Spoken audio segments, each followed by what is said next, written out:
हरीश नाम का एक इंसान चंपानगर गांव में मटन बेचने का काम करता। हरीश का व्यापार बहुत ही अच्छा चलता। गांव के सभी लोग हरीश से मटन खरीदते। इस वजह से हरीश कुछ ही दिनों में काफी अमीर इंसान बन जाता है। हमेशा हरीश के दुकान के बाहर ग्राहकों की लाइन लगी हुई होती। अरे भाई साहब, आपस में धक्का मुक्की मत करो, सबको मिलेगा। मटन बहुत है मेरे पास। देखो ना हरीश भाई, ये कमलेश मेरे बाद आया है और मुझसे पहले लेना चाहता है। मैं मुक्का मार कर तेरा मुंह तोड़ दूंगा। जग्गू, क्या बोल रहा तू?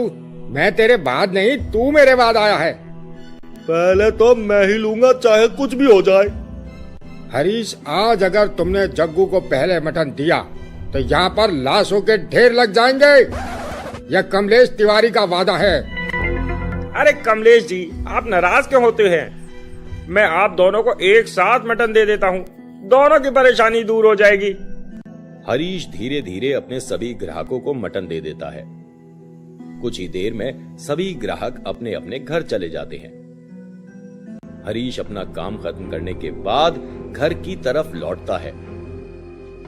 हरीश अपने घर की तरफ जा रहा था, तभी उसे रास्ते में दो लोग बातें करते नजर आते हैं। हरीश छुपकर उनकी बातें सुनता है। इस हरीश के पास बहुत पैसा है, तुम ध्यान से सुनो। आज रात हम हरीश का दुकान लूटेंगे। जितने भी तैयारी करनी है अभी कर लो, कोई भी गलती ना होने पाए। यह कैसी मुसीबत है? इन डाकुओं को लूटने के लिए और कोई दुकान नहीं मिला। मुझे आज रात अपनी दुकान की पहरेदारी करनी होगी। मुझे डाकुओं से अपनी दुकान को बचाना होगा। हरीश अपने घर लौट जाता है। रात में हरीश खाना खाने के बाद बैठकर सोचता रहता है। आज रात मुझे अपनी दुकान पर ही सो जाना चाहिए। मैं दुकान पर रहूंगा तो वे चोर मेरा दुकान नहीं लूट पाएंगे। सुन रही हो भानुमती, मैं अपनी दुकान पर जा रहा हूँ। आज रात वहीं पर सो जाऊंगा। हरीश अपने साथ एक लाठी लेकर अपने दुकान पर जाता है। मेरे साथ ये लाठी है, अब देखता हूँ वे चोर कैसे मेरा दुकान लूटते हैं। चोर आते ही उन पर डंडा बरसा दूंगा। हरीश हाथों में लाठी लिए उन चोरों का इंतजार करता है। कुछ देर बाद हरीश की उस दुकान की तरफ आते हुए दो लोग नजर आते हैं। हरीश लाठी लेकर एक कोने में छुपकर उनके पास आने का इंतजार करता है। जैसे ही दोनों चोर पास आते हैं, हरीश अपने डंडे से चोर के साथी के ऊपर अपना पूरा जोर लगाकर वार करता है। अच्छा, तो तुम यहाँ पर हमारा इंतजार कर रहे थे? दुष्ट चोर, अब मैं तुझे जान से मार डालूंगा। बहुत अच्छा किया जो तुम भी आकर मिल गए। अब तो तुमको मार कर ही तुम्हारा दुकान लूटूंगा। डाकू अपना तलवार निकालकर हरीश के पेट में वार करता है। तलवार के वार से हरीश जमीन पर गिर जाता है। देखा मेरे साथ उलझने का अंजाम। डाकू हरीश की दुकान से सारा पैसा चुरा लेता है और अपने साथी के साथ अपने अड्डे में लौट जाता है। डाकुओं के चले जाने के बाद हरीश भूत बन जाता है और उठ खड़ा होता है। हरीश की आंखें लाल हो जाती हैं। चोर कहीं के, अब मैं तुम लोगों को ढूंढ ढूंढ कर मार डालूंगा। हरीश का भूत अपने दुकान से निकलकर डाकुओं के अड्डे पर जाने लगता है। अब मैं किसी को चैन से नहीं जीने दूंगा। हरीश का भूत जब डाकुओं के अड्डे पर जाता है, तब डाकू अपने साथी से बात कर रहा होता है। मैंने बिल्कुल सही सोचा था। उस हरीश को लूटकर हमारे पास इतने पैसे इकट्ठा हो चुके हैं जिससे हम चाहे तो पूरा साल आराम से गुजार सकते हैं। मैं तो अब से पैर के ऊपर पैर रखकर नवाबी जिंदगी जीऊंगा। हरीश का भूत खिड़की से डाकू को देख रहा था। नवाब साहब, कैसे हैं आप? आपकी आज्ञा हो तो क्या मैं घर के अंदर आ सकता हूँ?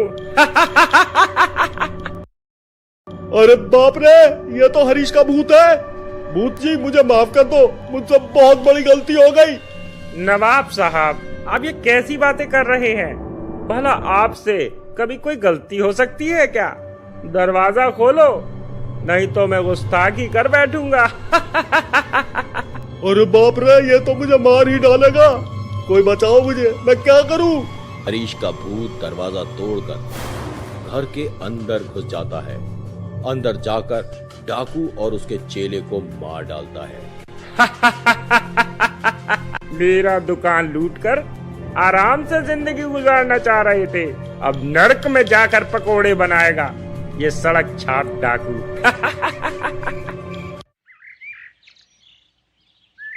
दूसरे दिन सवेरे गांव वालों को डाकू और उसके साथी की लाश मिलती है। अरे भाई, ये क्या हो गया? इसे किसने मार डाला?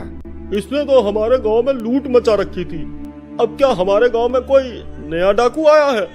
अब जो भी हो, हमारे गांव से एक डाकू चला गया, इससे खुशी की बात और क्या हो सकती है? सही कहा कमलेश जी आपने। जिसने भी ये काम किया है, अगर वे बाकी छोटे मोटे चोरों को भी ठिकाने लगा दे तो मजा आ जाए। वह देखो, एक बैग में कुछ पैसे दिख रहे हैं। डाकुओं के घर पर कमलेश को एक बैग मिलता है जो पैसों से भरा हुआ था। कमलेश जाकर उस बैग को उठा लेता है। कमलेश जी, जरा गौर से देखो, वह बैग तो हरीश का है। हाँ, तुमने सही कहा, ये हरीश का ही बैग है। शायद डाकुओं ने हरीश की दुकान को लूटा है। कमलेश और जग्गू हरीश के घर जाकर उसके दुकान से लूटे हुए पैसे उसकी पत्नी को वापस कर देता है। ये लीजिए भाभी जी, डाकुओं ने ये पैसे हरीश की दुकान से चुराए थे। कमलेश जी, हरीश अभी तक घर वापस नहीं आए हैं। कल रात दुकान पहरा देने के लिए जाने के बाद से उनका कोई भी अता पता नहीं है। जरा देखिए ना। भाभी जी, आप बिल्कुल भी परेशान ना हो। हरीश को देखते ही मैं घर भेजता हूँ। आप आराम से खाना खाकर सो जाओ। कहीं हरीश दुकान पहरा देने बहाने किसी लड़की के साथ भाग तो नहीं गया? जब भी मुंह खोलोगे मनहूस जैसी बातें ही करोगे। ज्यादा चपड़ चपड़ ना किया करो, किसी दिन तुम्हारे होठ ही सिल दूंगा। कमलेश और जग्गू अपने घर वापस चले जाते हैं। दूसरे दिन सुबह फिर से गांव में एक चोर हत्या की खबर मिलती है। हरीश, जग्गू और कुछ गांव वाले देखने के लिए जाते हैं। हमारे गांव में अब ये कौन सा मसीहा आ गया, एक एक करके गांव के सभी चोरों को मारता जा रहा है। तुमने सही कहा जग्गू, वह जो भी है वह हमारे गांव के चोर लुटेरों को ही मार रहा है। उसने 3 लोगों को मारा है और तीनों के तीनों ही चोर और डाकू थे। कौन हो सकता है? कमलेश जी, मैंने बचपन में पापा के जेब से 2 रुपए चुराए थे। क्या वह भूत मुझे भी मार डालेगा? अरे जग्गू, अगर वह भूत तुम्हें मार डालता है तो फिर वह मुझे भी मार डालेगा, क्योंकि बचपन में मैंने भी बहुत कुछ चुराया है। चलिए कमलेश जी, घर जाते हैं। जग्गू और कमलेश वहां से निकलकर घर की तरफ जाने लगते हैं। दोनों रास्ते से जा रहे थे, तभी उन्हें पेड़ के किनारे से आवाज आती है। मैं हरीश हूँ। दोनों पेड़ के पास जाते हैं। अरे जग्गू, आवाज तो यहीं पर से आ रही थी। आपने बिल्कुल सही कहा, यहीं से आवाज आ रही थी। मैं तुम लोगों को बुला रहा था। यह तो कोई भूत लगता है। अरे बाप रे, यह हमें मार डालेगा। नहीं जग्गू, मैं तुम्हें कुछ नहीं करूँगा। इसका मतलब यह मुझे मार डालेगा। अरे मुझे इससे कोई बचाओ रे। नहीं कमलेश, मैं तुम्हें भी कुछ नहीं करूँगा। मैं किसी को कुछ नहीं करूँगा। तो फिर तुमने हमें यहाँ पर किस लिए बुलाया? मुझे तुम लोगों से कुछ कहना है। बताओ, तुम्हें क्या कहना है? मैं हरीश हूँ, मुझे पहचाना नहीं? अरे हाँ, यह तो हरीश ही लग रहा है। तुम्हारी ये हालत कैसे हुई?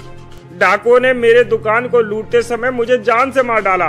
तभी मैंने ये कसम खाई कि मैं इस गांव के सभी डाकू और चोर को मार डालूंगा, ताकि आगे से ये किसी को भी परेशान न कर पाए। हरीश, तुम तो महान हो। मरने के बाद भी तुम हमारे गांव का कितना ख्याल रखते हो। आगे तुम किसे मारने वाले हो? मैंने सभी चोरों को मार डाला है। मैंने तुम लोगों को इसलिए बुलाया है, मेरी आत्मा भटक रही है। तुम लोग मेरा अंतिम संस्कार कर दो। उसके लिए तो हमें तुम्हारे शरीर की जरूरत होगी। मेरे दुकान पर ही तुम लोगों को मेरा शरीर मिल जाएगा।